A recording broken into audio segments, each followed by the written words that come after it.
കരുണാസമ്പന്നനായ കർത്താവിന്റെ വന്ധ്യ തിരുനാമത്തിന് മഹത്വവും പുകഴ്ചയും ഉണ്ടാകുമാറാകട്ടെ.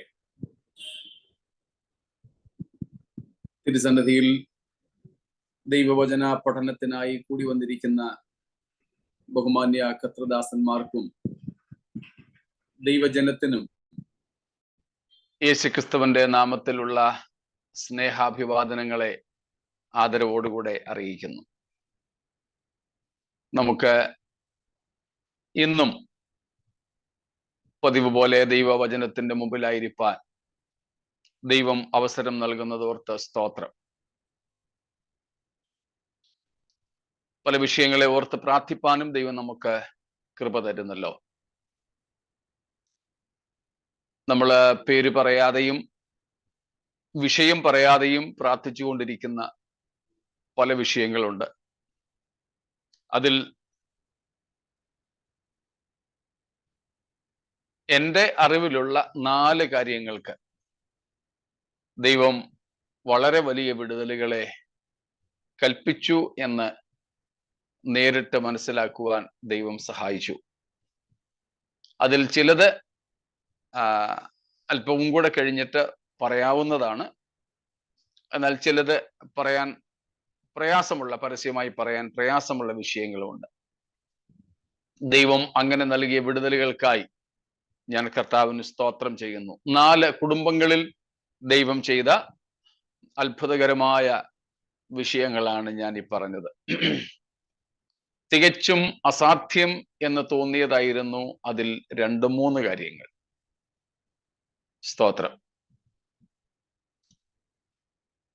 2 വ്യക്തികളുടെ രൂപാന്തരവുമായി ബന്ധപ്പെട്ടതായിരുന്നു അതിൽ ചിലത്. ദൈവം അതൊക്കെ സാധ്യമാക്കിയതോർത്ത ദൈവത്തിന് സ്തോത്രം. പ്രാർത്ഥിച്ച എല്ലാവരോടും നന്ദി അറിയിക്കുന്നു. വീണ്ടും നമ്മൾ വിഷയങ്ങൾ അറിയുന്നില്ലെങ്കിലും അങ്ങനെയുള്ളവരെ പ്രാർത്ഥനയിൽ ഓർക്കുമല്ലോ. കർത്താവിന് സ്തോത്രം.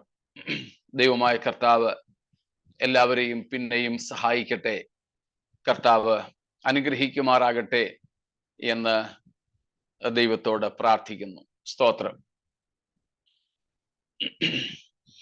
നമ്മുടെ പ്രിയ സിജുവിൻ്റെ കൊച്ചുകുഞ്ഞ് 5 മാസം ചില്ലറയായിട്ടുള്ളൂ.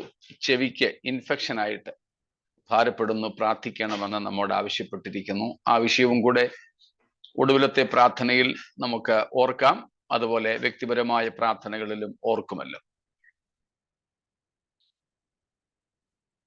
പിന്നെയും ത്രിയേക ദൈവത്തിന് സ്തോത്രവും സ്തുതിയും വിശുദ്ധന്മാർക്കേവർക്കും വന്ദനവും അറിയിച്ചുകൊണ്ട് തിരുവെഴുത്തുകളിലേക്ക് നാം തിരിയുന്നു.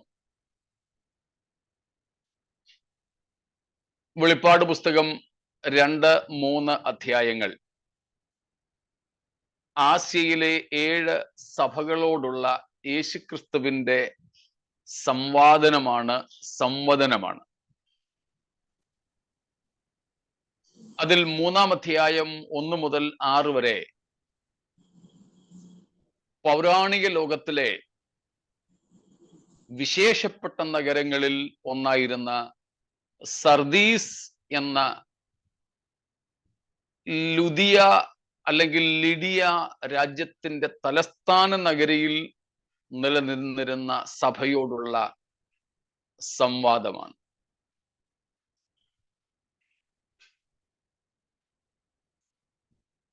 നമ്മൾ ആ സഭയുടെ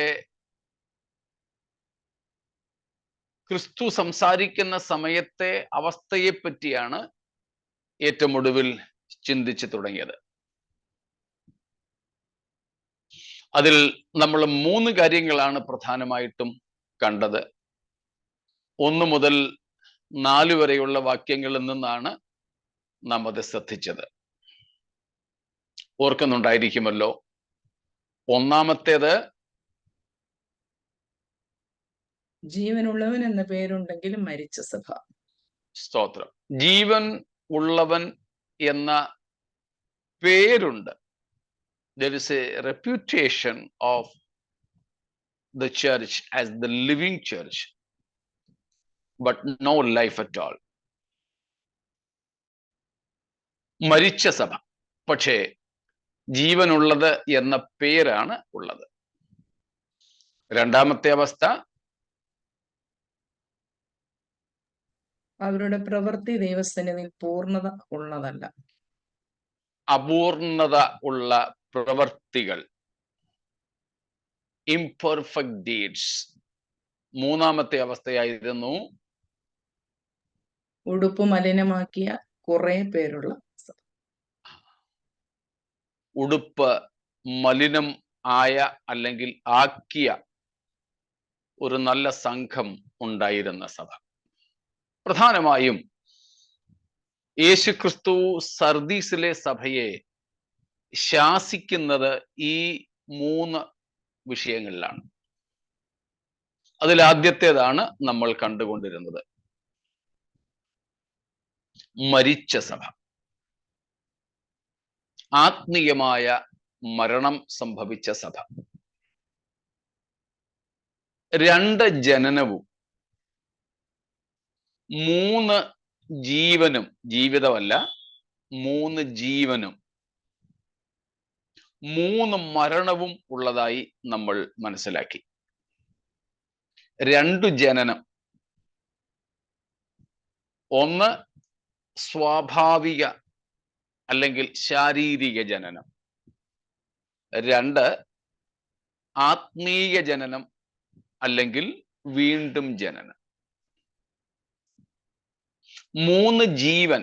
ജീവിതം ഒന്നേ ഉള്ളൂ, തെറ്റിദ്ധരിക്കരുത്, പദങ്ങളും മാറരുത്.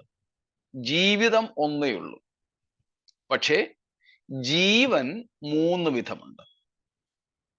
ഒന്നാമത്തെ ജീവൻ ശാരീരിക ജീവനാണ്, നമുക്ക് ലഭിക്കുന്ന ക്രമമാണിത്. ഒന്നാമത്തേത് സ്വാഭാവിക ജീവൻ അല്ലെങ്കിൽ ഭൗതിക ജീവൻ അല്ലെങ്കിൽ ശാരീരിക ജീവൻ.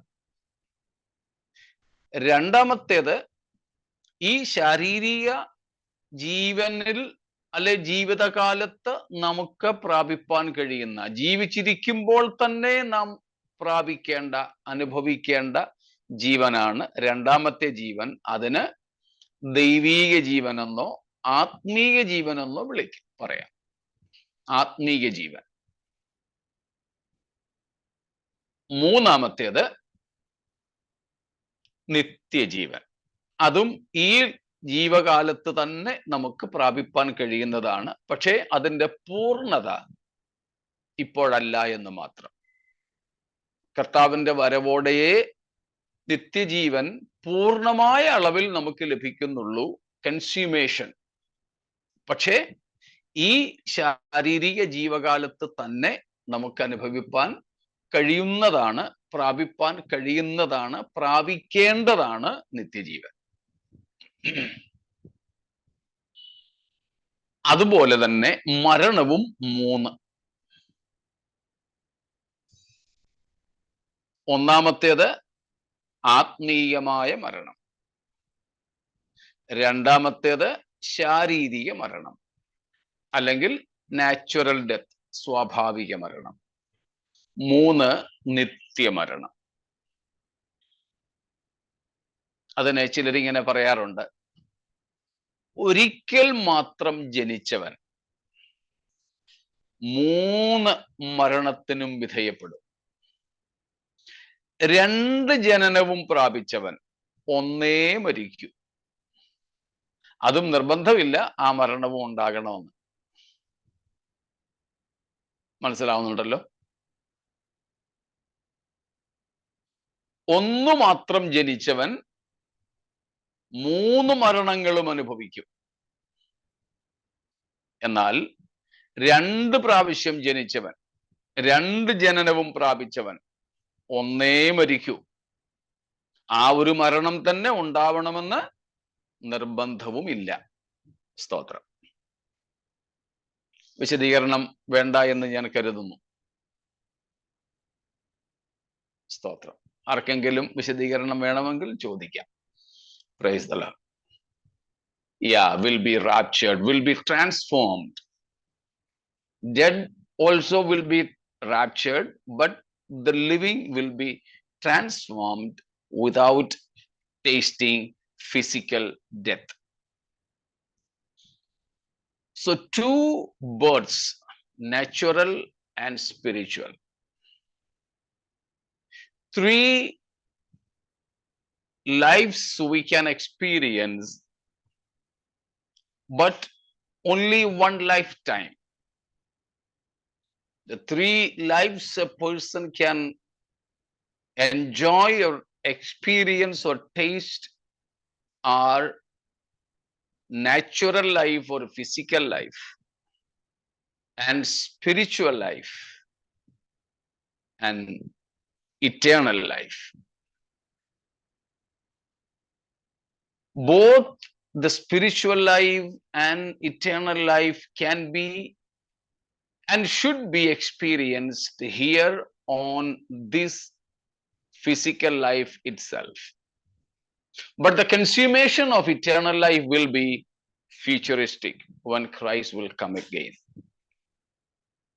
And because there are three lives, there are three deaths also. First death is spiritual death. Second is physical. And third is eternal. The person born only once will have to go through all the three deaths. But a person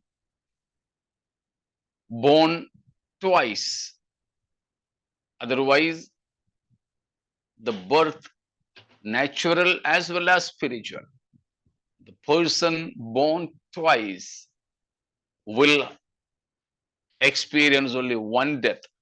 That also may not be applicable for everyone, because a good number of born again people will not see death, but they will be translated or transformed into glory.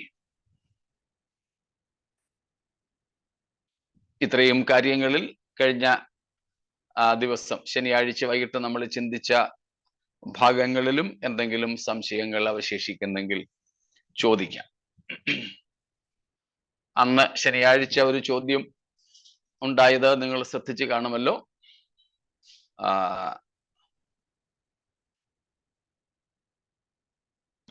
അതായത് സകല മനുഷ്യരും ആദാമിന്റെ സന്തതിയായി ജനിക്കുന്ന എല്ലാവരും തന്നെ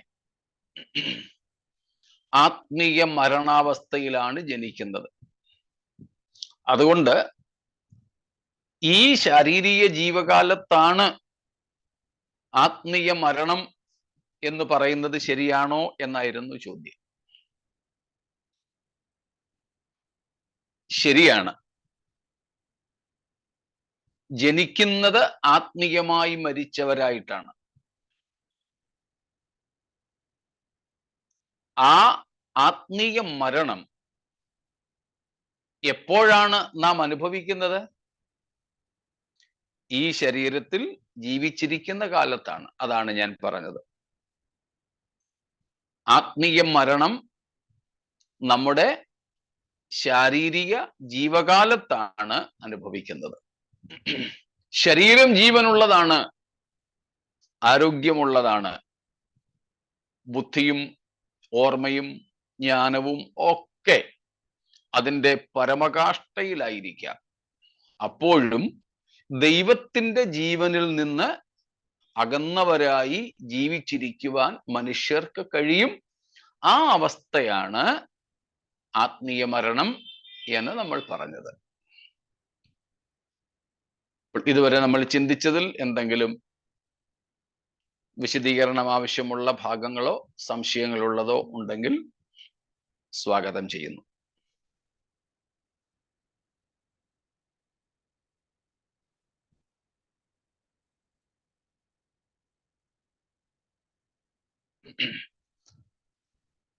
നിങ്ങളുടെ മൗനത്തിൽ നിന്ന് അങ്ങനെയൊന്നുമില്ല എന്ന് ഞാൻ ഊഹിക്കട്ടെ. സ്തോത്രം. Okay, clear. ശരി, നമുക്ക് തിരികെ വരാം. കർത്താവ് സർദീസിലെ സഭയോട് പറയുന്നു, നിനക്ക് ജീവനുള്ളവൻ എന്ന പേരുണ്ട്, പക്ഷേ നീ മരിച്ചവനാണ്. മരണം എന്നതിന് രണ്ട് പ്രധാന പദങ്ങൾ ഉണ്ടെന്ന് ഞാൻ പറഞ്ഞിരുന്നു. അതിൽ ഒരെണ്ണത്തിന്റെ നിർവചനമായിരുന്നു നമ്മൾ ചെയ്തത്. നമ്മൾ പഠിച്ച പൊതുവായ മരണം എന്നതിനുള്ള പദം അനാറ്റോസ് എന്നുള്ളതായിരുന്നു. എന്നാൽ ഇവിടെ സർദീസിലെ സഭയോടുള്ള ബന്ധത്തിൽ വെളിപ്പാട് 3:1 കൊടുത്തിരിക്കുന്ന പദം നെക്രോസ് എന്നുള്ളതാണ്. നെക്രോസ്, NEKROS, NEKROS, നെക്രോസ്. It's an adjective as well as noun. ഒരു നാമവിശേഷണമായിട്ടും നാമമായിട്ടും ഈ പദം ഉപയോഗിക്കപ്പെടുന്നുണ്ട്.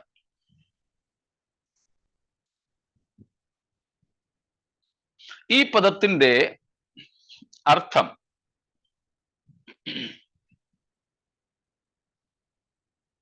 പ്രധാനമായിട്ടും രണ്ട് കാര്യങ്ങളാണ് ഈ പദം കൊണ്ട് വിവക്ഷിക്കുന്നത്.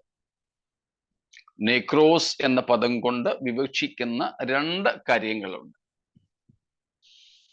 അതിൽ ഒന്ന്, the actual spiritual condition of the unsaved person or people. Natural or the actual spiritual condition of unsaved people or person, or the actual spiritual status of natural men. സ്വാഭാവിക മനുഷ്യന്റെ അഥവാ രക്ഷിക്കപ്പെട്ടിട്ടേ ഇല്ലാത്ത ഒരു വ്യക്തിയുടെ യഥാർത്ഥ ആത്മീയ നിലവാരത്തെ കുറിക്കുന്ന പദമാണ് ഈ നെക്രോസ് എന്നുള്ളത്. ഒരു ആത്മീയന്റെ ആത്മീയ ജീവിതത്തെ കുറിക്കുന്ന പദമല്ലത്. നെക്രോസ് എന്നുള്ളത് ഒരു ആത്മീയന്റെ ആത്മീയ ജീവിതത്തെ കുറിക്കുന്ന പദമല്ല. ശനിയാഴ്ച ഒടുവിൽ ചോദിച്ച ചോദ്യത്തിന് ഉത്തരമായിട്ട് നമ്മൾ പഠിച്ച അല്ലെങ്കിൽ നമ്മളൊന്ന് പാസിംഗ് റെഫറൻസ് ആയിട്ട് പെട്ടെന്ന് പറഞ്ഞു പോയ ഒരു കാര്യമുണ്ട്. വേദപുസ്തകം ലോകത്തിലുള്ള മനുഷ്യരെ മൂന്നായിട്ട് തരം തിരിക്കുന്നു എന്ന്. മൂന്നായിട്ട് ഓർക്കുന്നുണ്ടാവുമല്ലോ, നിങ്ങൾക്കറിയാവുന്ന കാര്യമാണ്. ഓർക്കുന്നവർ അല്ലെങ്കിൽ അറിയാവുന്നവർ ഒന്ന് കൂടെ വന്നേരെ, ഒരു ശബ്ദം കൂടെ ഒക്കെ ഒന്ന് കേൾക്കാമല്ലോ, നിങ്ങൾക്കൊരു പാർട്ടിസിപ്പേഷൻ.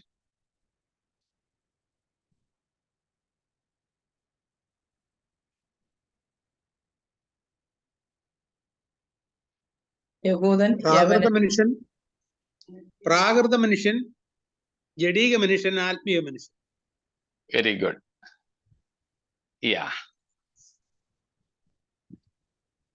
രണ്ടുത്തരങ്ങളും ആ ചോദ്യത്തോടുള്ള ബന്ധത്തിൽ ശരിയാണ്. പക്ഷെ ഇവിടുത്തേതില് കുട്ടിയങ്ങൾ പറഞ്ഞതാണ് ശരി.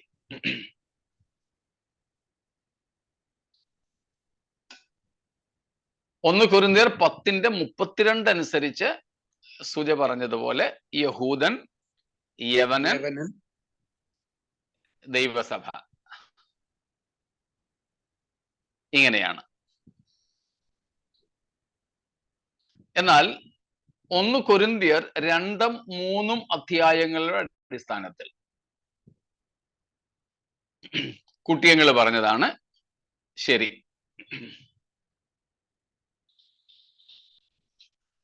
മെഡിക്കൽ ടീമും നെക്രോസിസ് എന്നാണ് മരണത്തിന് പറയുന്നതെന്ന് നമ്മുടെ ഡോക്ടർ സാജു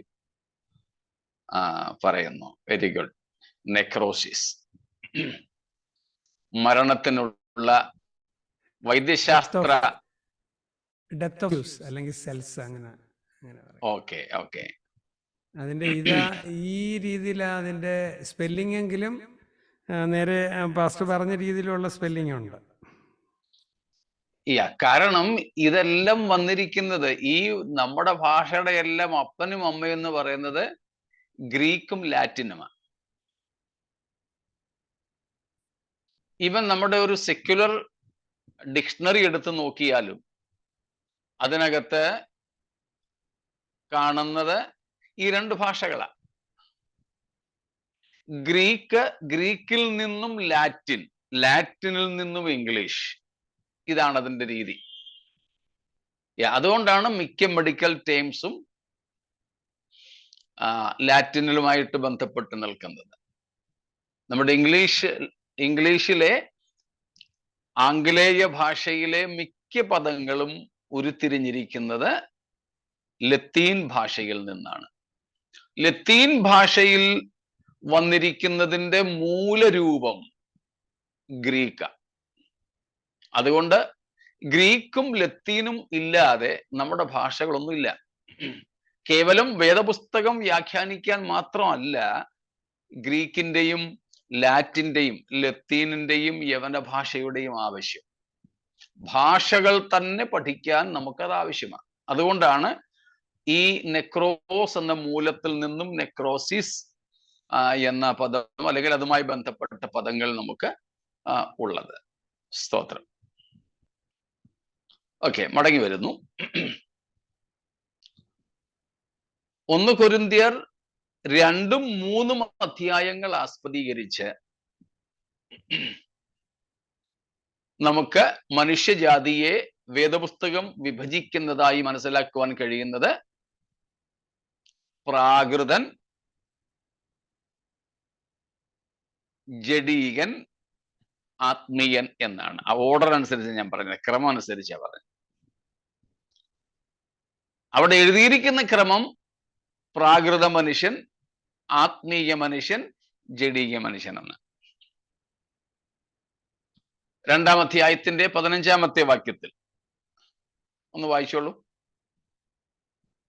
2:15. ആത്മീയനോ സകലത്തെയും വിവേചിക്കുന്നു, താൻ ആരാലും വിവേചിക്കപ്പെടുന്നതുമില്ല. സ്തോത്രം. ആത്മീയൻ. അതിന്റെ 12-ാമത്തെ വാക്യം. നാമോ ലോകത്തിന്റെ ആത്മാവിനെയല്ല, ദൈവം നമുക്ക് നൽകിയത് അറിവാനായി ദൈവത്തിൽ നിന്നുള്ള ആത്മാവിനെ അത്രേ പ്രാപിച്ചത്. ദൈവത്തിന്റെ ആത്മാവിനെ പ്രാപിച്ച ആത്മാവ് മൃതാവസ്ഥയിൽ നിന്നും ജീവൻ പ്രാപിച്ചവന്റെ പേരാണ് ആത്മീയൻ. സ്തോത്രം.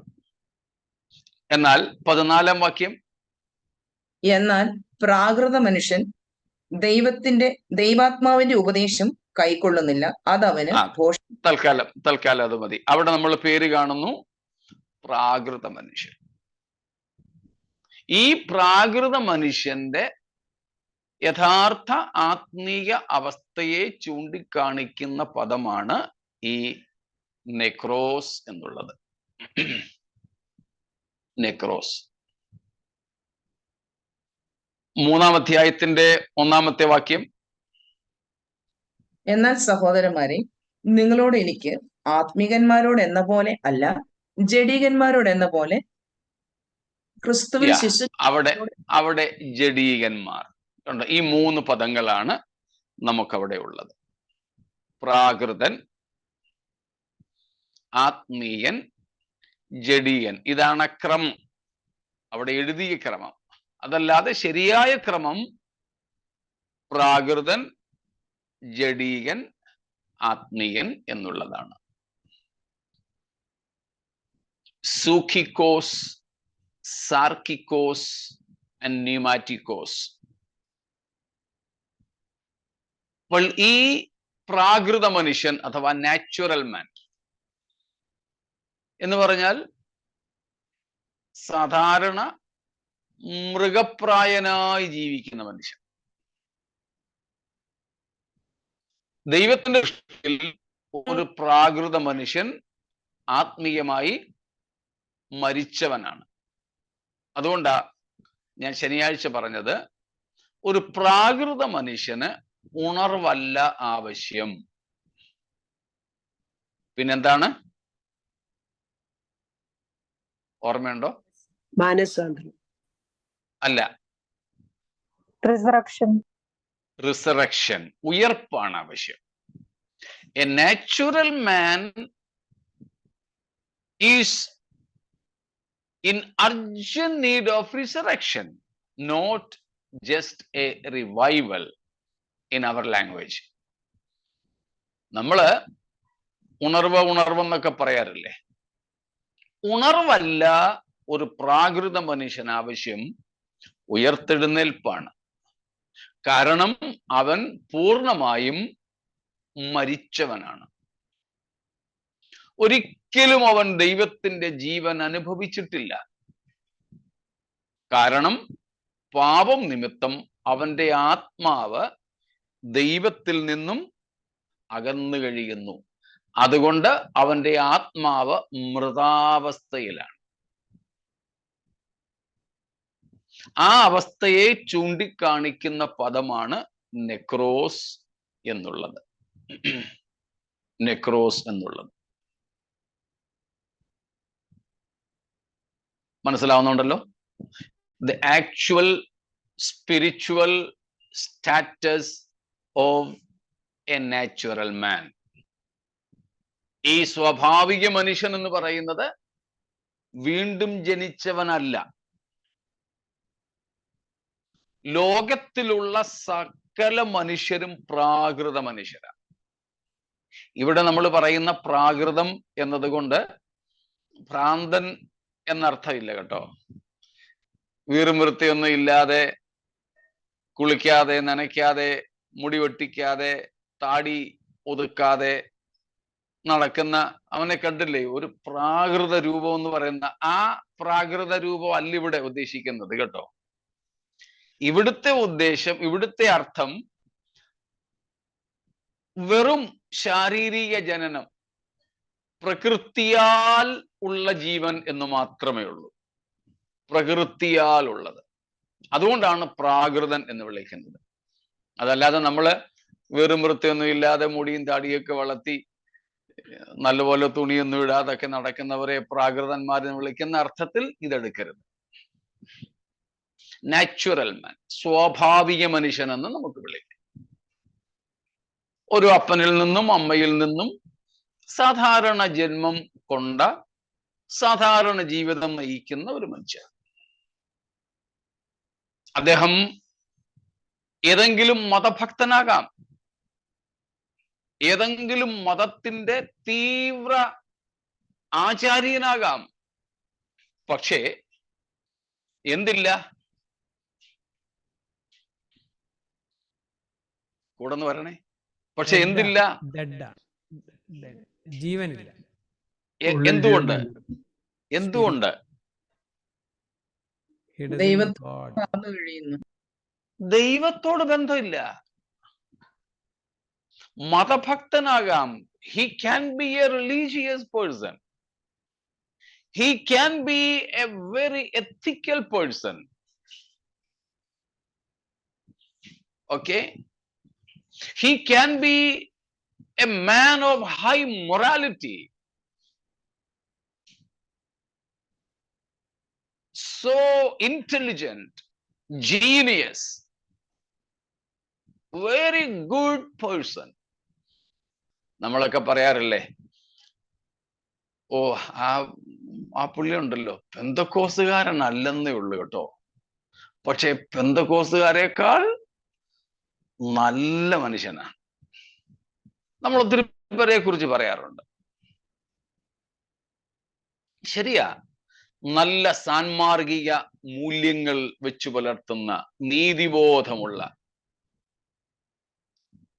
ലിസ്റ്റിൽപ്പെട്ട പാപങ്ങളൊന്നും ചെയ്യാത്ത, വളരെ സാധുവായ, ബുദ്ധിമാനായ, നല്ല മനുഷ്യത്വമുള്ള ഒരു മനുഷ്യനാകാം അദ്ദേഹം.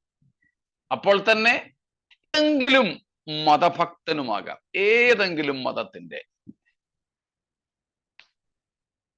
മതകർമ്മങ്ങളൊക്കെ വളരെ കൃത്യനിഷ്ഠയോട് ചെയ്യുന്നയാളുമാകാം. പക്ഷേ എന്തില്ല? ജീവന്റെ ഉറവിടമായ ദൈവത്തോട് ബന്ധമില്ല, ദൈവത്തിൽ നിന്ന് അകന്നു കഴിയുന്നു. സ്തോത്രം. നമ്മളാരെങ്കിലും പണ്ട് മരിച്ചവരായിരുന്നു? സ്തോത്രം. എല്ലാവരും മരിച്ചവരാണ്. എല്ലാവരും മരിച്ചവരായിരുന്നു. ഞാൻ കുറച്ചു നാൾ മുമ്പ് ഒരു സഭയിൽ, പുതിയ ആൾക്കാർ വരുന്ന സഭ, അതുകൊണ്ട് ഞാൻ അവരെ കുറ്റം പറയത്തില്ല,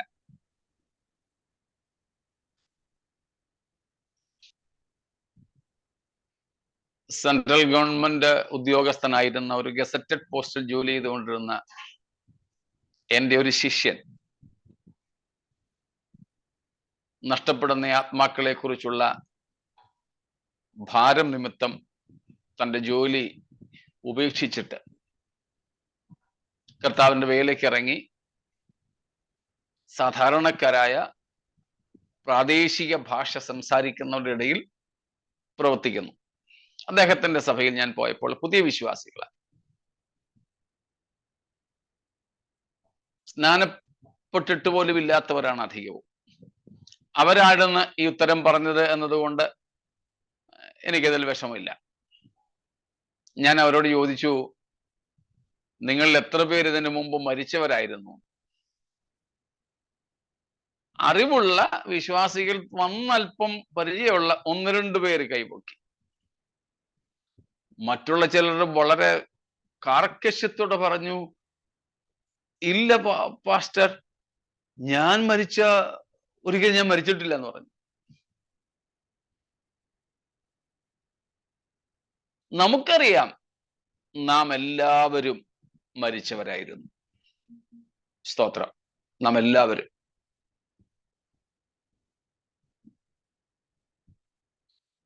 നമുക്ക് ഏറ്റവും പരിചയമുള്ള 2 വാക്യങ്ങൾ, എഫേസ്യ ലേഖനം 2:1, എഫേഷ്യൻസ് 2:1. അതിക്രമങ്ങളും പാപങ്ങളും മരിച്ചവരായിരുന്ന നിങ്ങളെയും അവൻ ഉയർപ്പിച്ചു. അതിക്രമങ്ങളാലും പാപങ്ങളാലും നമ്മളൊക്കെ മരിച്ചവരായിരുന്നു. ഇനിയും അതിൻ്റെ 5-ാമത്തെ വാക്യം, അതിക്രമങ്ങളാൽ മരിച്ചവരായിരുന്ന നമ്മെ. പിന്നെയും 1-ാം വാക്യത്തിന്റെ ഏതാണ്ടൊരു ആവർത്തനം. സ്തോത്രം. അതിക്രമങ്ങളാൽ മരിച്ചവരായിരുന്ന നമ്മെ. 1-ാം വാക്യത്തിൽ സ്തോത്രം നിങ്ങളെ എന്ന് പൗലോസ് പറഞ്ഞിട്ട് 5-ാം വാക്യത്തിൽ തന്നെയും കൂടെ ഉൾപ്പെടുത്തി നമ്മെ എന്ന് പറയുന്നു. കാര്യം എന്താ? സ്തോത്രം. അതിന്റെ 12-ാമത്തെ വാക്യം വായിച്ചാൽ ഈ മരണത്തിന്റെ കാരണം പിടികിട്ടും. വേഴ്സ് 12. അക്കാലത്ത് നിങ്ങൾ ക്രിസ്തുവിനെ കൂടാതെയുള്ളവരും. 1-ാമത്തെ കാരണം, നമ്മൾ മരിച്ചവരായിരുന്നതിന് 2 പ്രധാന കാരണങ്ങളാണ് ഞാൻ എടുത്തു പറയുന്നത്. പല കാരണങ്ങൾ വേറെ ഉണ്ട്. ഇതിൽ ഈ വാക്യത്തിൽ പറയുന്ന 2 പ്രധാന കാരണങ്ങൾ. 1, അന്ന് നമ്മൾ ക്രിസ്തുവിനെ കൂടാതെ ഉള്ളവരായിരുന്നു. പിന്നെ ഇസ്രായേൽ പൗരതയോട് സംബന്ധമില്ലാത്തവരും വാഗ്ദത്തത്തിന്റെ നിയമങ്ങൾക്ക് അന്യരും പ്രത്യാശയില്ലാത്തവരും അതിനുശേഷം ലോകത്തിൽ ദൈവമില്ലാത്തവരും ആയിരുന്നു. സ്തോത്രം. ആ 2 കാര്യങ്ങളെ എടുക്കുന്നുള്ളൂ. These are our pre Christian status. 2 കാര്യങ്ങൾ മാത്രമേ ഇവിടുന്ന് എടുക്കുന്നുള്ളൂ. 1, അന്ന് നമ്മൾ ക്രിസ്തുവിനെ കൂടാതെ ഉള്ളവരായിരുന്നു. പിന്നെ അതിന്റെ ഒടുവിൽ നമ്മൾ വായിച്ചല്ലോ, ലോകത്തിൽ ദൈവമില്ലാത്തവരായിരുന്നു. നമ്മുടെ മരണത്തിനുള്ള കാരണം എന്തേ? ക്രിസ്തുവിനെ കൂടാതെയുള്ളവർ. 2, ദൈവം ഇല്ലാത്തവർ. ദൈവങ്ങൾ എന്ന് പറയപ്പെടുന്ന പലതിനും നമ്മൾ കീഴ്പ്പെട്ടിരുന്നു എന്നുള്ളത് സത്യമാണ്. സ്തോത്രം. പക്ഷേ ഗലേഷ്യൻസ് 4:6, ഗലാത്യർ 4:6 വാക്യം വായിച്ചാട്ടെ. സോറി, 8 വാക്യം. എന്നാൽ അന്ന് നിങ്ങൾ ദൈവത്തെ അറിയാതെ സ്വഭാവത്താൽ ദൈവങ്ങൾ അല്ലാത്തവർക്ക് അടിമപ്പെട്ടിരുന്നു. ദൈവങ്ങൾ എന്ന് പറയുന്ന ഒത്തിരി പേര് നമുക്കുണ്ടായിരുന്നു. അതുകൊണ്ടാണ് ഞാൻ മുമ്പേ പറഞ്ഞത്, ഈ പ്രാകൃത മനുഷ്യൻ ഒരു മതഭക്തനാകാമെന്ന്. ഏത് മതത്തിന്റെയും, ക്രിസ്തു മതത്തിന്റെ ഉൾപ്പെടെ. മറ്റു മതക്കാരും എന്നോട് പിണങ്ങരുത്, ക്രിസ്തു മതത്തെ തന്നെ ഞാൻ ഇവിടെ ആദ്യം പറയും. ക്രിസ്ത്യൻ റിലീജിയൻ, ക്രിസ്തു മതത്തിന്റെ പോലും ഒരു ഭക്തനായി, ഒരു കുറവും മതഭക്തി പ്രകാരമില്ലാത്തവനായി ഒരുവൻ ജീവിക്കുന്നുണ്ടാകാം. പക്ഷേ ക്രിസ്തുവിനെ കൂടാതെയുള്ളവരും സത്യദൈവമില്ലാത്തവരുമായാൽ അവരെല്ലാവരും സഭയ്ക്കകത്തും പുറത്തും മരിച്ചവരാണ്. സ്തോത്രം. സഭയ്ക്കകത്തും പുറത്തും. ഇങ്ങനെ ദൈവത്തിൽ നിന്നും അകന്നവരായിരുന്നു നാം. ദൈവങ്ങളെന്നുള്ള ഒത്തിരി നമുക്കുണ്ടായിരുന്നു. പക്ഷേ അവയൊന്നും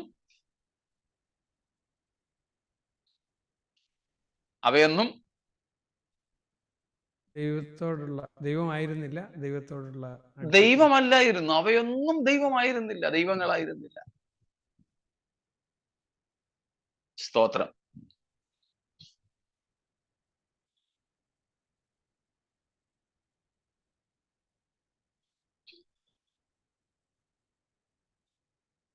നിങ്ങളൊരു പക്ഷേ സാക്ഷ്യം കേട്ടിരിക്കും.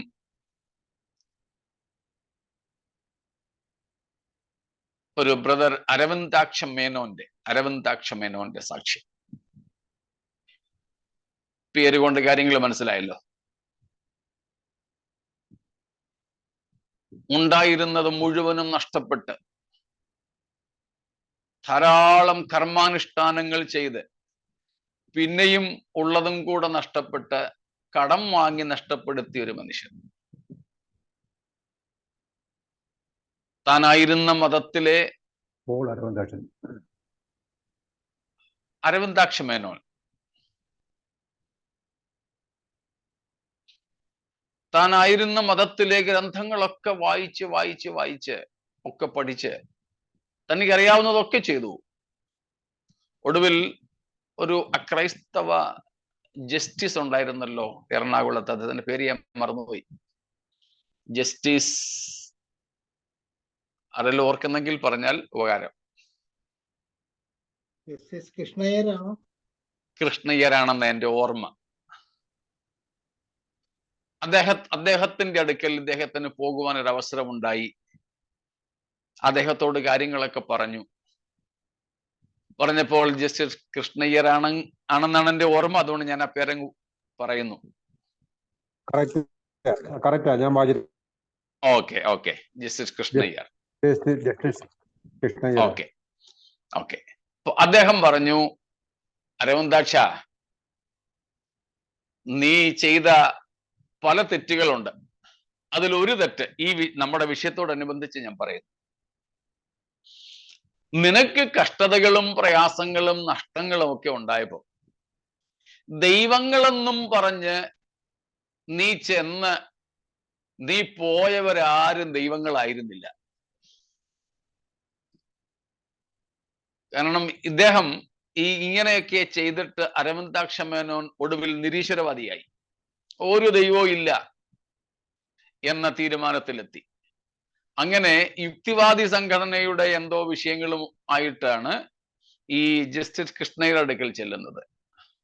അപ്പോഴാണ് ഈ ജസ്റ്റിസ് കൃഷ്ണയ്യർ പറയുന്നത് ദൈവമുണ്ട്. ഇല്ല എന്ന് വാദിക്കാൻ അരവിന്ദാക്ഷ മേനോൻ പറഞ്ഞത് തൻ്റെ അനുഭവങ്ങളാണ്. ഇത്ര ഇന്ന ദൈവങ്ങളിലേക്ക് അടുക്കൽ പോയി ഇന്നതുപോലൊക്കെ ഞാൻ ചെയ്തു, ഒരെണ്ണം പോലും കേട്ടില്ല എൻ്റെ പ്രാർത്ഥനയൊന്നും. അതുകൊണ്ട് ഞാൻ ദൈവം ഇല്ല എന്ന തീരുമാനത്തിൽ എന്നെ സ്വന്തം അനുഭവത്തിന്റെ വെളിച്ചത്തിൽ എത്തിച്ചേർന്നിരിക്കും. അതിന് ജസ്റ്റിസ് കൊടുത്ത മറുപടിയാണ്, യൂട്യൂബിലൊക്കെ സാക്ഷ്യം കിടപ്പുണ്ട്. അരവിന്ദാക്ഷ മേനോൻ എന്ന് ഒരുപക്ഷെ ഒന്നടിച്ചാൽ നിങ്ങൾക്ക് കിട്ടും, സെർച്ച് ചെയ്താൽ മതി. അദ്ദേഹം നിദ്ര കൊള്ളുന്നുവെന്നാണ് എൻ്റെ ചിന്ത. അദ്ദേഹം മരിച്ചുപോയി എന്നാണ് എൻ്റെ ചിന്ത. അരവിന്ദാക്ഷ മേനോൻ ഇപ്പോൾ ജീവനോടില്ല.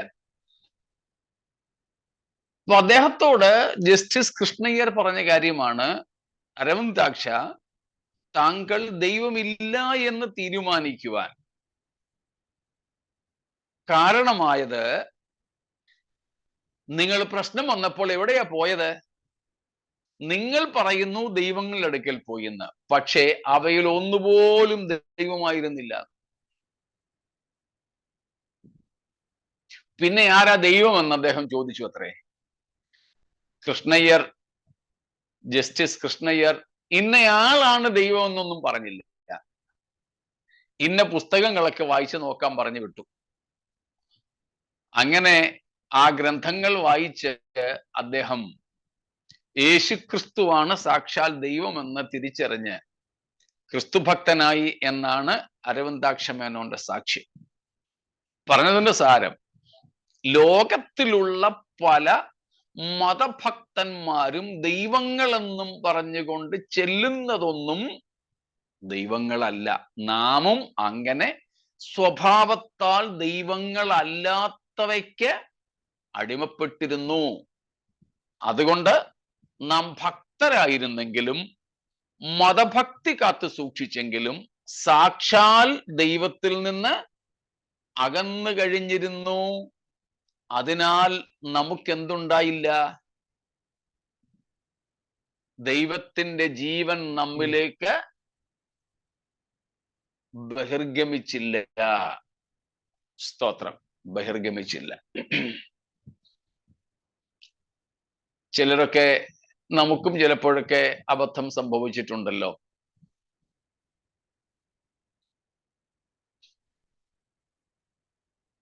നമ്മൾ എന്തെങ്കിലും ഒരു പ്ലഗ് സോക്കറ്റിൽ കൊണ്ട് കുത്തും, പക്ഷേ ആ സോക്കറ്റിൽ കണക്ഷനേ കാണത്തില്ല. എന്നിട്ട് ഏതെല്ലാം സ്വിച്ചുകൾ ഓൺ ചെയ്താലും ഈ പ്ലഗിലേക്ക് വിദ്യുച്ഛക്തി വരികയില്ല.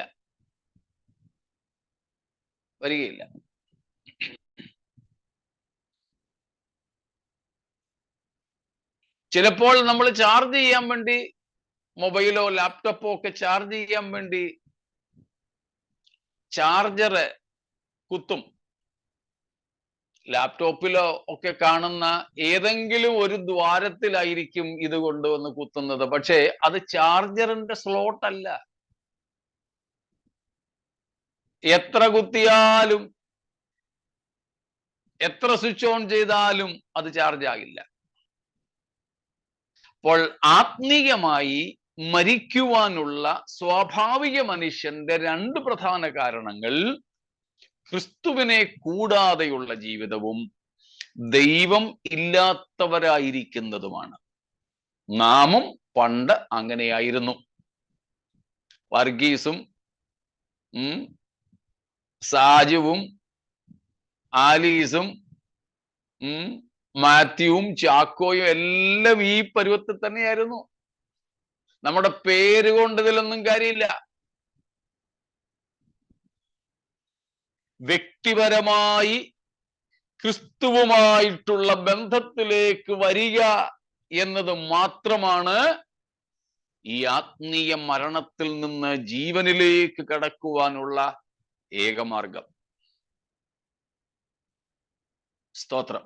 അതിലേക്ക് നമുക്ക് പിന്നീട് വരാം. അപ്പോൾ മരണം, നെക്രോസ്. രണ്ടാമത്, ഒന്നാമത്തേതിലേക്ക് ഇനിയും നമുക്ക് വരാനുണ്ട്.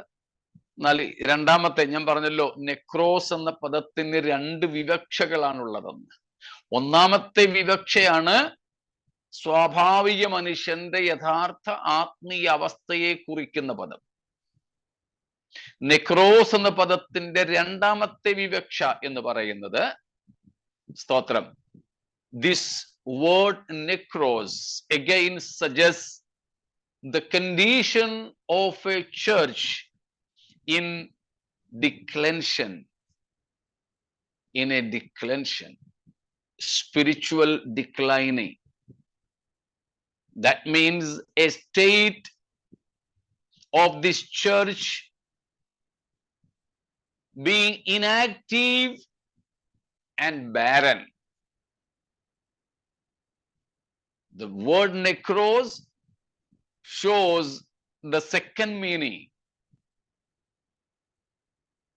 of a church in declension or declining, which is falling every now and then, and therefore becoming inactive and barren.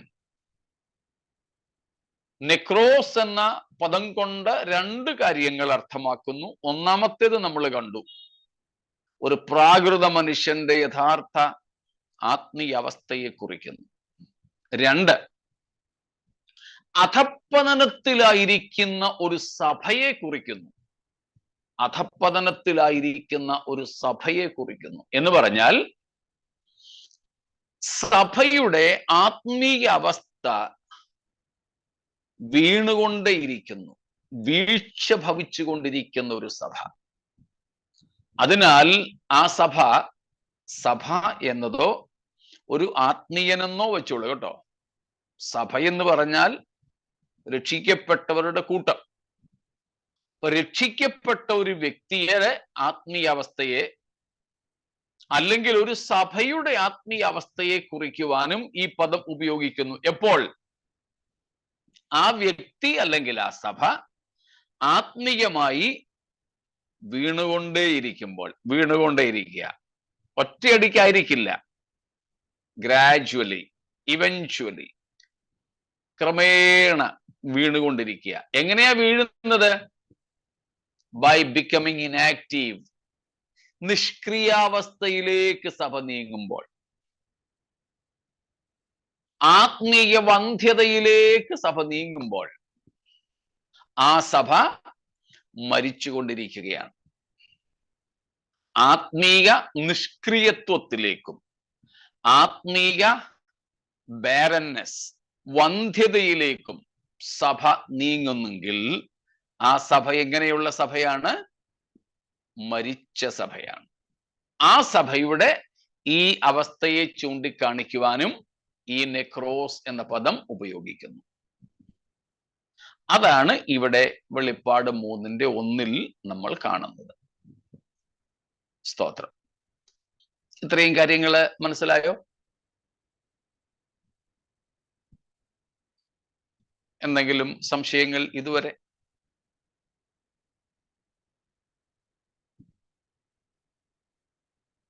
ആത്മീക വന്ധ്യത പുതിയ ആത്മാക്കൾ വരാത്തതാണോ?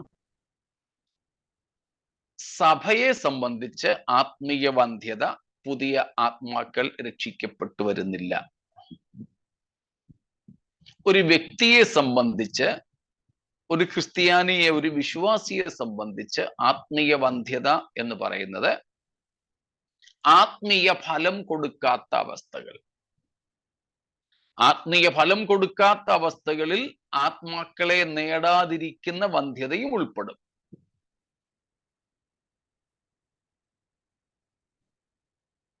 ഒരു വ്യക്തി എന്ന നിലയിൽ നമ്മൾ കർത്താവിന് ഫലം കൊടുക്കേണ്ടവരാണ്. മാനസാന്തരത്തിന് യോഗ്യമായ ഫലം, ആത്മാവിന്റെ ഫലം എന്നൊക്കെ വിവിധ ഫലം ഓരോ ക്രിസ്തു വിശ്വാസിയിൽ നിന്നും ഉണ്ടാകണം. അതും ഒന്നും ഒരു മുറിയും ഒന്നുമല്ല, വളരെയായിട്ട്. അങ്ങനെയുള്ള ഫലം ഒന്നുമേ പുറപ്പെടുവിക്കാതെ വെറും ഒരു പൊത്തുവരുത്ത ജീവിതം നയിക്കുന്ന ക്രിസ്ത്യാനി വ്യക്തിപരമായും വന്ധ്യനാണ്, മച്ചിയാണ്. സുവിശേഷം അറിയിക്കാതെ, ആത്മാക്കൾ രക്ഷിക്കപ്പെടാതെ, പുതിയ ബ്രാഞ്ച് സഭകൾ തുടങ്ങാതെ ഒക്കെ ഇരിക്കുന്ന സഭ, സുവിശേഷ വേലയ്ക്ക് ആരെയും പുറപ്പെടുവിക്കാത്ത സഭ എന്ന നിലയിലും വന്ധ്യതയിലാണ്. ഈ രണ്ടു തരം വന്ധ്യതകളുമുണ്ട്.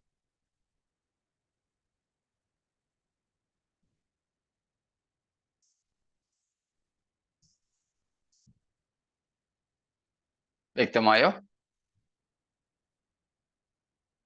ഓക്കെ. ഓക്കെ.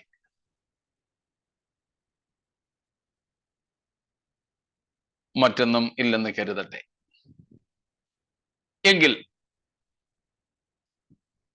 നമുക്ക് വീണ്ടും നെക്രോസിലേക്ക് വരാം,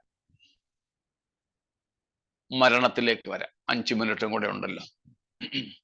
സ്തോത്രം. 1-2 വാക്യങ്ങൾ നമുക്കൊന്ന് നോക്കാം. നമ്മളിപ്പോൾ അതുമായി ബന്ധപ്പെട്ട് എഫേസ്യ ലേഖനം 2-ാം അധ്യായത്തിൽ നിന്ന് ചില വാക്യങ്ങൾ വായിച്ചു കഴിഞ്ഞു.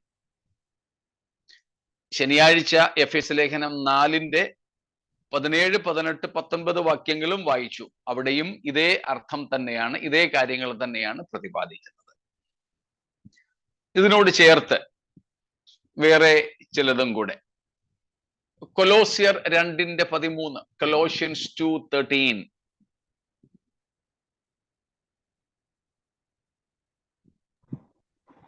ഞങ്ങൾ പ്രസംഗിച്ച ദൈവവചനം നിങ്ങൾ കേട്ടു, മനുഷ്യന്റെ വചനമായിട്ടല്ല, സാക്ഷാൽ ആകുന്നത് പോലെ ദൈവവചനമായിട്ട് തന്നെ കൈക്കൊണ്ടതിനാൽ ഞങ്ങൾ ദൈവത്തെ ഇടപെടാതെ സ്തുതിക്കുന്നു. അത് തെസ്സലോനിക്ക ലേഖനമാണെന്ന് തോന്നുന്നല്ലോ. And you who were dead in your trespasses and the uncircumcision of your flesh, God made alive together with him, having forgiven us all our trespasses. Yes. Colossians 2-ന്റെ 13. കുഴപ്പമില്ല. No problem. It happens. അവിടെ നമ്മൾ വായിക്കുന്നു കൊലോസ്യർ 2-ന്റെ 13. എവിടെയാണ് മരിച്ചു കിടന്നിരുന്നത്? അതിക്രമങ്ങളിലും ജഡത്തിന്റെ അഗ്രചർമ്മത്തിലും. ജഡത്തിന്റെ അഗ്രചർമ്മത്തിലും, അതായത് ജാതികളായിരുന്ന അവസ്ഥ എന്നർത്ഥം. Uncircumcised or uncircumcision. And in transgressions, അതിക്രമങ്ങളിലും ജഡത്തിന്റെ അഗ്രചർമ്മത്തിലും മരിച്ചു കിടന്നിരുന്നു നാം. ഇത് ശാരീരിക സ്ഥിതിയെക്കുറിച്ചേ അല്ല പറയുന്നത്, ആത്മീയ അവസ്ഥയെക്കുറിച്ചാണ് പറയുന്നത്. ലൂക്കോസ് 15-ന്റെ 24, ലൂക്ക് 15:24. ഈ എന്റെ മകൻ മരിച്ചവനായിരുന്നു, വീണ്ടും ജീവിച്ചു. നമുക്കറിയാം, മുടിയൻ പുത്രൻ എന്ന് നമ്മള് ഓമന പേരിട്ട് വിളിക്കുന്ന മകനെ കുറിച്ച് അപ്പൻ പറഞ്ഞ കാര്യം. അവൻ എപ്പോഴേലും മരിച്ചായിരുന്നോ? മോർച്ചറിയിൽ നിന്നിരുന്നിട്ട് വന്നതാണോ അവൻ? അല്ല. പക്ഷേ അവനെ ഏറ്റവും സ്നേഹിക്കുന്ന അപ്പൻ തന്നെ പറഞ്ഞ കാര്യം. ചേട്ടൻ പോലും പറഞ്ഞതല്ല ഇവൻ ചത്തവനായിരുന്നെന്ന്. അപ്പൻ പറഞ്ഞതാ, ഈ എന്റെ മകൻ മരിച്ചവനായിരുന്നു. എപ്പോഴവൻ മരിച്ചത്? അപ്പനിൽ നിന്ന് അകന്നുപോയ. സ്തോത്രം. അപ്പനിൽ നിന്ന് അകന്നു പോയപ്പോൾ. ഈ എൻ്റെ മകൻ മരിച്ചവനായിരുന്നു, ഇപ്പോൾ ജീവിച്ചിരിക്കുന്നു. എപ്പോൾ? repented and came back. അപ്പനിലേക്ക് മടങ്ങി വന്നപ്പോൾ, അപ്പനുമായിട്ടുള്ള നിരപ്പ്, റെക്കൺസിലിയേഷൻ നടത്തിയപ്പോൾ. ഇത് തന്നെയാണ് ഒരു പാപിയുടെ അവസ്ഥ. ദൈവത്തിൽ നിന്നും അകന്നു പോകുമ്പോൾ.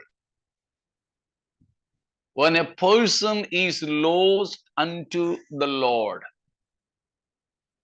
a person is deprived of God's life. A person is living in astray from God. His condition, spiritual status is dead condition. ഈ മുടിയൻ പുത്രനെ പോലെ അപ്പനിൽ നിന്ന് അകന്ന്, ദൈവത്തിൽ നിന്ന് അകന്നു കഴിയുന്ന അവസ്ഥയാണ്. സ്തോത്രം. അകന്നു കഴിയുന്ന അവസ്ഥയാണ്. Praise God. സ്തോത്രം.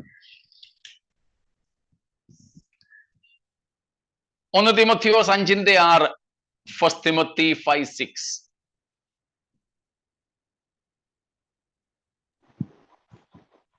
കാമുകിയായവളോ ജീവിച്ചിരിക്കാൻ തന്നെ ചത്തവൾ. കാമുകിയായവളോ ജീവിച്ചിരിക്കെ തന്നെ ചത്തവൾ. എന്താ അതിന്റെ അർത്ഥം? ഇംഗ്ലീഷിൽ ഒന്ന് വായിച്ചോ. അന്നേരം നമുക്ക് മലയാളത്തിൽ ഒരു ചെറിയ കൺഫ്യൂഷൻ ഉണ്ടാക്കാൻ സാധ്യതയുണ്ട്. But she who is self-indulgent is dead even while she lives. ഇംഗ്ലീഷിൽ കുറച്ചും കൂടെ അർത്ഥം വ്യക്തമാണ്. ഇവിടെ കാമുകി എന്ന് പറഞ്ഞിരിക്കുന്നതിന് അർത്ഥം a self-indulgent person who just wants to live in Pleasure. lustful pleasures, in sensuality, not even needed sexuality, but simply living in sensuality. കാമുകി എന്ന മലയാളം പദം കൊണ്ട് നമ്മൾ ഒരല്പം ആ വാക്യം വായിക്കാൻ പോലും ചെറിയ പ്രയാസം നമുക്ക് തോന്നിയേക്കാം. കാമുകി എന്നതിന് അർത്ഥം എന്താണ് അവിടെ? സ്വയം സുഖലോലുപതയായിരിക്കുന്ന ഒരുവൾ എന്ന് പറഞ്ഞാൽ ജഡത്തിന്റെ സുഖങ്ങളിൽ രമിക്കുന്നവൻ അല്ലെങ്കിൽ രമിക്കുന്നവൾ. God. ജഡീക സുഖങ്ങൾ ആഗ്രഹിക്കുന്ന ഒരു വ്യക്തി, ഇന്ദ്രിയ സുഖങ്ങളുടെ പുറകെ പോകുന്ന ഒരു വ്യക്തി, ശരീരത്തിൽ ജീവിച്ചിരിക്കെ തന്നെ ആത്മീയമായി മരിച്ചിരിക്കുന്ന അവസ്ഥയാണ്. സഭയ്ക്കകത്താകാം ഈ പറഞ്ഞ പൗലോസ് ഈ പറയുന്ന കാമുകിയായവൾ, സെൽഫ് ഇൻഡൾജന്റ് ആയിട്ടുള്ളവൾ സഭയ്ക്കകത്തെ കാര്യമോ പുറത്തെ കാര്യമോ? അകത്തെ കാര്യ. അതാ പറഞ്ഞത്, അങ്ങനെയുള്ളവർ ക്രിസ്തു മതത്തിന്റെ ആൾക്കാരാ.